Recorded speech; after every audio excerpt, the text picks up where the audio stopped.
वो जो तेजी से भागे ना बच्चे, यूं भाग रहे हैं कि कभी सर फीस हो गए दे, एकदम से टोक दे, एकदम से निकल निकल के जावे बिल्कुल यूं पैर बचा बचा के। ओ भाई देने तो ही, नहीं नहीं यूं तो डे है, देने तो ही, नहीं नहीं वो अक्सर कर मैंने ऐसा देखा कि कुछ के दिमाग में शुरू से ही रहे पैसे मारने की। हाँ हाँ, लेकिन मैंने अक्सर कर देखा उन लोगों को परेशान हालत में देखा, तंग हालत में देखा, मतलब वे उस समय हो सकता है कि अच्छी जिंदगी जी ले थोड़े दिन के लिए, लेकिन उनकी आने वाली जिंदगी कुछ बेहतर से नहीं रहती। कहीं को देख लिया मैंने भी, हालांकि सारे ऐसे नहीं होते, कुछ को तो यहीं मिल जा रिजल्ट, और कुछ का रिजल्ट इंतजार कर ही रहा, खैर कुछ का रिजल्ट जो है इंतजार हो ही रहा, सबकी लिखी जा रही टिक टिकी वहां तो, एक एक पॉइंट लिखा जा रहा, और कुछ को दुनिया में भी देखने को मिलता है। जैसे कि एक उदाहरण के तौर पर मैं तुम्हें बताता हूँ, पिछले साल की बात है, दो बच्चे, तीन बच्चे पढ़ना है, टाइम के एंड टाइम से पे ही आए बिल्कुल, मेरे याद नहीं है लेकिन हल्का सा उनके नाम शक्ल नहीं याद है, बस याद है आए। आने के बाद में बैठ के अपना पढ़ने लगे, मैंने कहा भाई फीस दे दो, कि जी देवेंगे, बिल्कुल देवेंगे सर जी, देवेंगे देवेंगे देवेंगे, कुल मिला के पेपरों का टाइम आ लिया। बस फिर जब पेपरों का टाइम आ लिया, फिर हट गए, तो दिल से एक ही दुआ निकली, मैंने कहा सिखलाया है जो ज्ञान तुम्हें है ये मेरा शाप, वक्त आने पे काम वो नहीं आएगा, ठीक, मतलब यूं आवे आदमी को बस जो भी सिखलाया ना तेरे काम नहीं आने का, वो आया ही नहीं, फेल ही हुए, ठीक है नहीं। बाकी और जो बेचारे फीस दे रहे थे बढ़िया, वे सारे निकल गए। इससे कारण ये भी तो बनता है ना, जो फीस देवे बैठ के पढ़े ना, वो थोड़ा दिल लगा के पढ़े, मेहनत से इसे करके पढ़े, उसे लगे कि नहीं खर्च हो रहा भाई, पढ़ ले। और जिसे कुछ जा ही नहीं रहा, उसे पता तुझे फीस मारनी, वो फिर यूं भागे रास्ता बचा बचा के, ठीक है नहीं, वो यूं सोचे कि ना मैं 5 मिनट पहले निकल जाऊं ताकि मेरा नंबर ही ना आवे कहने का फीस का। ऐसे भी बच्चे हों जो पहले दे दें फीस। हम्म। हाँ कुछ है, बहुत सारे माँ बाप ऐसे हैं, हमारे भी माँ बाप ऐसे ही थे, वे भी यूं कहा करते थे कि भाई जो टीचर की फीस है सबसे पहले जमा करो। अब हम क्वेश्चन आंसर करने वाले हैं भाई, तो एक काम करो, आप क्वेश्चन लिखो, ठीक है। बोर मॉडल तो मैंने करवाई दिया था कल आपको, है भाई, हाइड्रोजन परमाणु का बोर मॉडल तो हो गया था हमारा, ठीक है। रदरफोर्ड मॉडल करेंगे, ठीक है ना, लिखो क्वेश्चन, रदरफोर्ड के परमाणु मॉडल की व्याख्या कीजिए। इंपॉर्टेंट क्वेश्चन है भाई, 18 में, 21 में, 20 में, 19 में, 22 में, सब में आया हुआ है। रदरफोर्ड के परमाणु मॉडल की व्याख्या कीजिए। रदरफोर्ड के परमाणु मॉडल की व्याख्या कीजिए तथा इस मॉडल की कमियां भी बताइए, इस मॉडल की कमियां भी बताइए।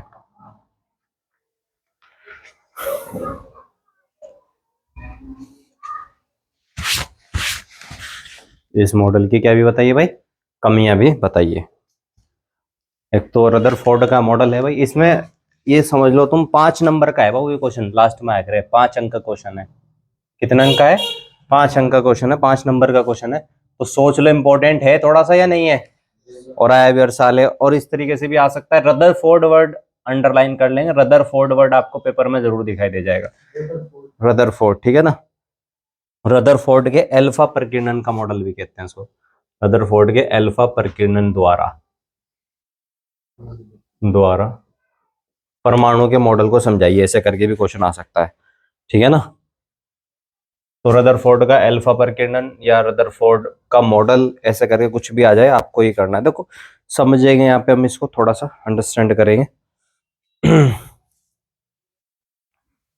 तो रदरफोर्ड ने एक सिंपल फॉर्मेट में मैं आपको समझाना चाह रहा हूँ, यहाँ पे एक सोने का जो है ना, उसने पतली पन्नी ली, गोल्ड की पन्नी से मतलब है गोल्ड की परत ली एक छोटी सी, ठीक है ना, गोल्ड की, कौन सी भाई ये, गोल्ड की है, एयू से डिनोट करते हैं ना गोल्ड को, एयू लिख भी देता हूं मैं, गोल्ड है, क्या है वो, गोल्ड, सोने की, ठीक है ना।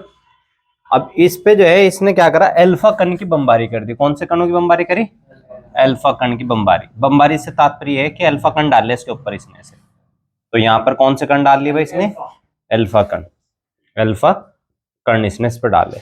अब जैसे इसने इस पे अल्फा कण डाले, तो इसने देखा कि कुछ कण तो थे जो इसमें को आर पार निकल गए, कुछ कण तो जो थे इसमें से क्या हो गए, आर पार निकल गए।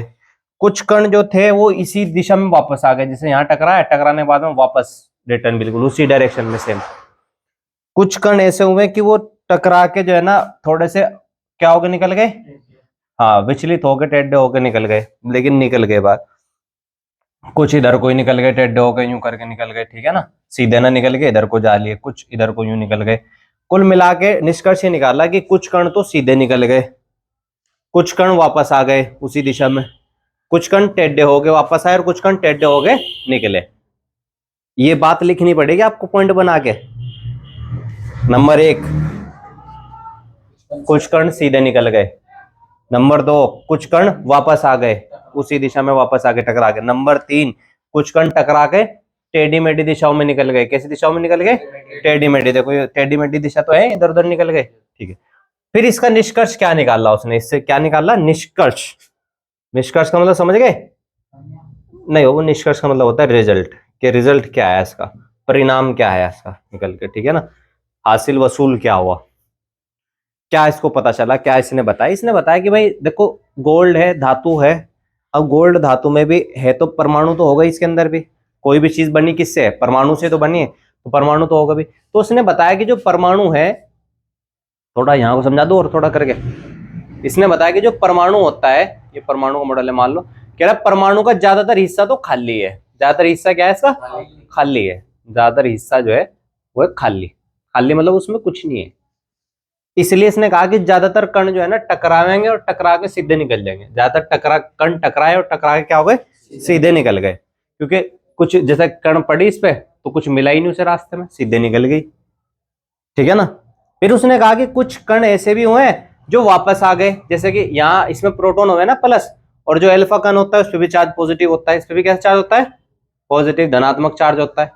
तो ये जब धन से टकरावेगा तो वापस ही लौट जाएगा, क्योंकि धनात्मक एक दूसरे को क्या करे, दूर भगावे, एक दूसरे को क्या करे, दूर भगावे, प्रतिकर्ष करे। तो जैसे ये प्लस पे टकराया, प्लस यानी कि यहाँ पे अल्फा कण आ रहा था, मान लो अल्फा कण इस प्लस पे टकराया तो इसे वापस भेजेगा या क्या करेगा, वापस भेज देगा, तो वापस भेज दिया। तो उसने कहा कि जरूर जहां ये वापस आया ना निकल कर, वहां पर प्रोटॉन होगा। क्या होगा, प्रोटॉन। इससे प्रोटॉन की भी डिस्कवरी हो गई। किसकी डिस्कवरी हो गई भाई, प्रोटॉन की भी डिस्कवरी हो गई। फिर इसने कहा कि कुछ कण ऐसे भी तो थे जो क्या हुए भाई, जैसा टकराए और टकरा के जो है ना टेढ़ी मेढ़ी दिशाओं में निकल गए, इधर को टकराया इधर को निकल गया, या इधर को टकराया यूं निकल गया। तो इसने कहा कि ये जो टेढ़ी मेढ़ी दिशाओं में निकले ना अल्फा कण टकरा के, ये इलेक्ट्रॉन की वजह से निकले। किसकी वजह से निकले, इलेक्ट्रॉन के कारण। किसके कारण निकले भाई, तो ये 3 निष्कर्ष बता दो के पहले तो ज्यादातर कण सीधे निकल गए, क्यों, क्योंकि परमाणु का ज्यादातर हिस्सा कैसा है भाई, खाली है, तो ये टकरा के सीधे निकल गए। दूसरा, टकरा के वापस आ गए क्योंकि प्रोटॉन भी है परमाणु में, बीच में क्या है इसके, प्रोटॉन है, कि कुछ कण टकराए और टकरा के क्या आ गए, वापस आ गए। तीसरा, कि कुछ कण टकराए और टकराने के बाद में टेढ़ी मेढ़ी दिशाओं में निकल गए। इससे पता चलता है कि परमाणु के अंदर क्या भी होते हैं, इलेक्ट्रॉन भी होता है, कि जिससे अल्फा कण टकराए और टेढ़ी मेढ़ी दिशाओं में टकरा के उनसे निकल गए। ये 3 पॉइंट्स लिख दोगे या नहीं लिख दोगे, पहले इसके 3 पॉइंट्स लिखेंगे, फिर निष्कर्ष के 3 पॉइंट लिखेंगे और डायग्राम बना देंगे। 5 नंबर पूरे। कमियों का भी मैं 1-2 पॉइंट बता रहा हूं आपको, वो पूरे, ठीक है। समझ में तो आ गया ना, ये पूरा ये तो दिमाग में बैठ गया, क्या है, पॉइंट भी लिख दोगे इसके, चलो शाबाश। अब इसकी कमियां और पढ़ लेंगे हम, क्या पढ़ लेंगे भाई, कमियां। तो इसकी कमियां जो है हम 1-2 कमियां कर लेंगे। नंबर 1 तो इसकी कमी रही थी, इसने परमाणु के स्थायित्व के संबंध में कुछ नहीं बताया था। इसने नहीं बताया था इलेक्ट्रॉन किस तरह से घूमे, किस तरह से नहीं घूमने घामने का थोड़ी बताया इसने, तो डायरेक्ट बता दे बस यहाँ इलेक्ट्रॉन या प्रोटॉन है, ये तो नहीं बताया इसने कि इलेक्ट्रॉन इसमें क्या भी करें, घूमे भी हैं। तो पहला पॉइंट लिखो कमी में, परमाणु के स्थायित्व के संबंध में, हेडिंग डाल देंगे कमियां जो है ना, कमियों में पहला पॉइंट डाल देंगे कमियां। और कमियों में पहला पॉइंट क्या डाल देंगे भाई, नंबर 1 परमाणु के स्थायित्व के संबंध में तो स्थायित्व के संबंध में यानी कि नहीं बता पाया परमाणु स्थायी है या अस्थायी है। क्या नहीं बता पाया भैया, ये नहीं बता पाया भाई परमाणु स्थायी है या क्या है, अस्थायी है। तो लिखो इस मॉडल के अनुसार यह नहीं पता चल सका कि परमाणु स्थायी है या अस्थायी है, इसी में लिखना। इस मॉडल के अनुसार यह पता नहीं लग सका, इस मॉडल के अनुसार यह पता नहीं लग सका, यह पता नहीं लग सका कि परमाणु स्थायी है या अस्थायी। तुम ना लिखियो भी, तुम शुरू से लिखियो बिल्कुल चल रहा। परमाणु क्या है भाई, स्थायी है या क्या है भाई, अस्थायी है। ठीक है, परमाणु स्थायी है या अस्थायी है। ठीक है ना, लिख लिया। नंबर 2,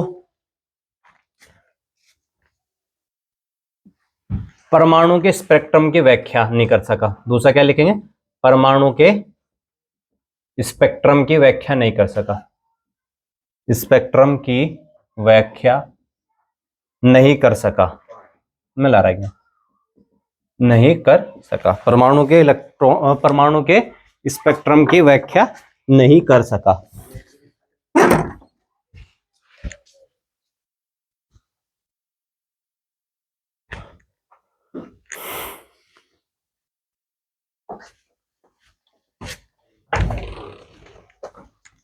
परमाणु के स्पेक्ट्रम की व्याख्या नहीं कर सका।